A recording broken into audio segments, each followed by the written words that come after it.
Legend has it that Martin Luther was the first person to place lit candles on a Christmas tree.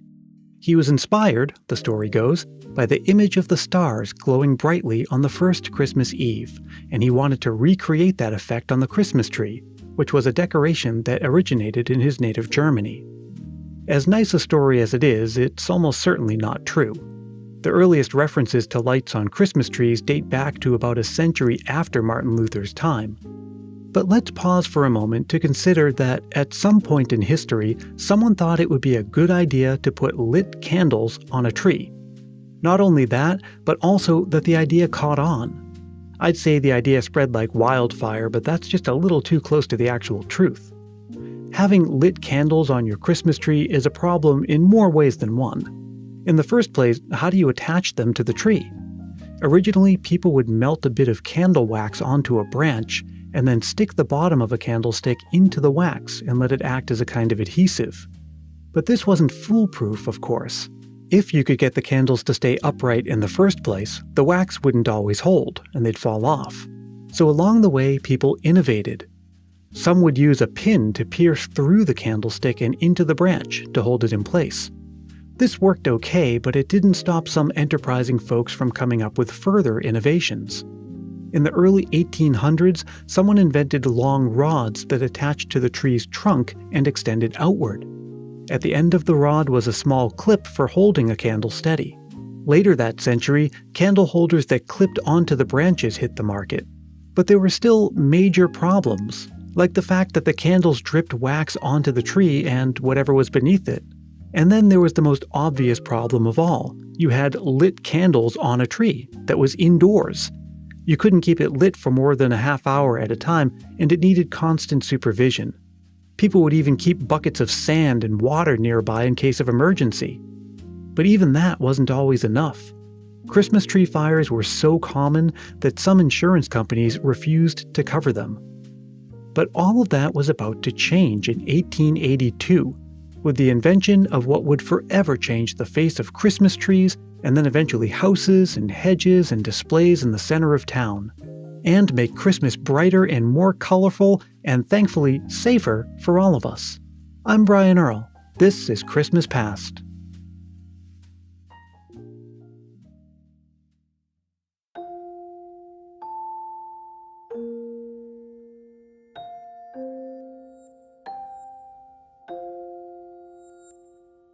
In order to have the electric Christmas light, you must first have electricity. Electrification of homes began in the 1880s, so it's amazing to think that the electric Christmas light was introduced in 1882.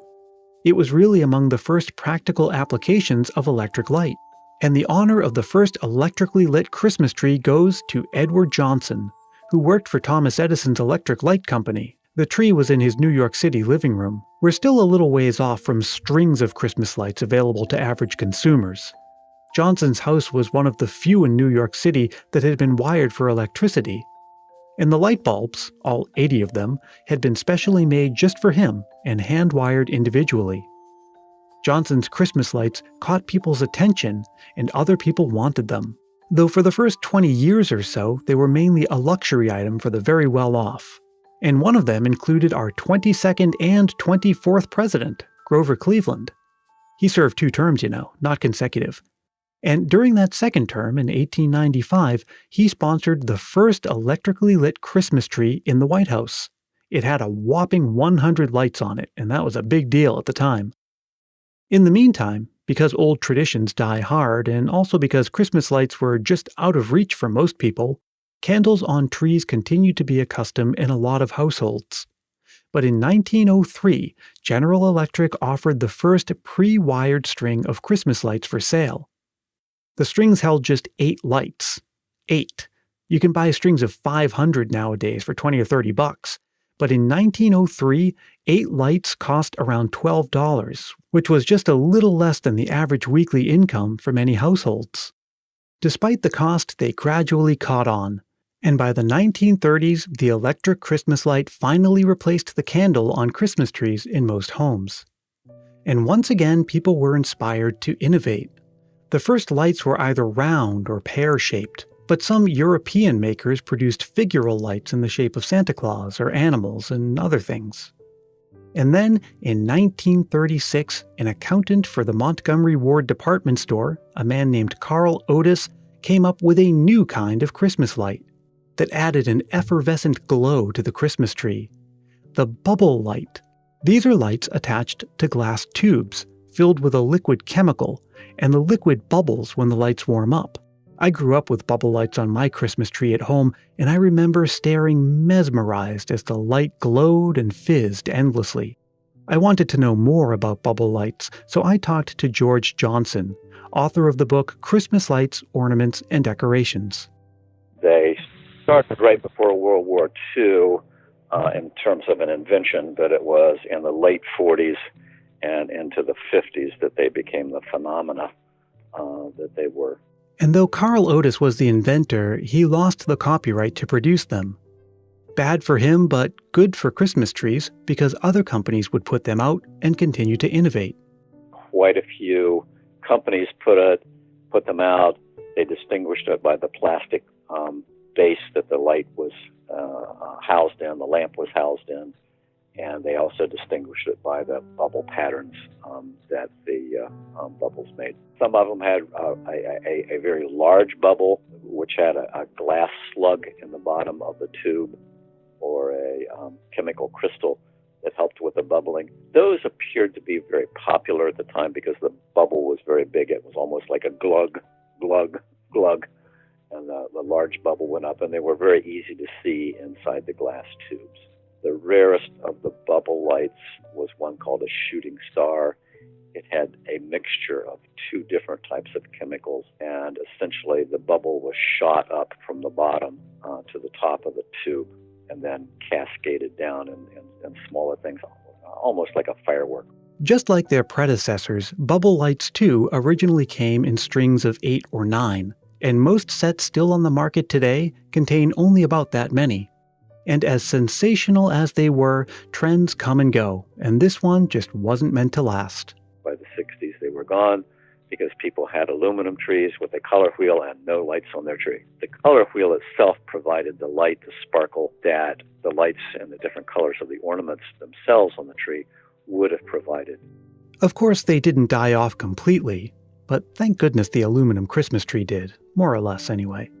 But like I said, I had bubble lights on my tree growing up in the 70s and 80s, and you can still find them today, mainly online. Of course, Christmas lights, all kinds, have found their way off the Christmas tree and onto mantles, windows, and of course the outside of homes. Now you can always count me in for a festively lit Christmas house, and maybe I'm a little old school, but I prefer those large multicolored strings of lights. But let's remember, with great Christmas spirit comes great responsibility. Some of these house displays get a little out of hand. There's even a TV show called The Great Christmas Light Fight, which shows just how extreme this stuff can get.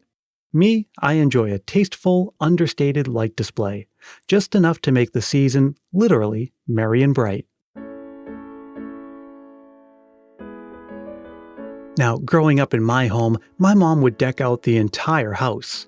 But there was that one room, the living room for us, that was most festive of all, with the Christmas tree and the mantle display.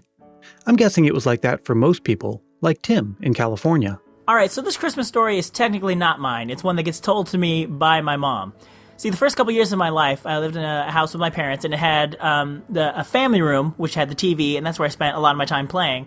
And then the living room, which is where the fireplace was. And of course, come Christmas time, that's where we'd hang the stockings. And since the stockings were in there, that's where we put the Christmas tree, and we put the presents under there. So of course, Christmas morning, that's the room where we'd kick off the celebration of Christmas. And then one year, I couldn't have been, 3, 4... maybe 2, I think 3 or 4.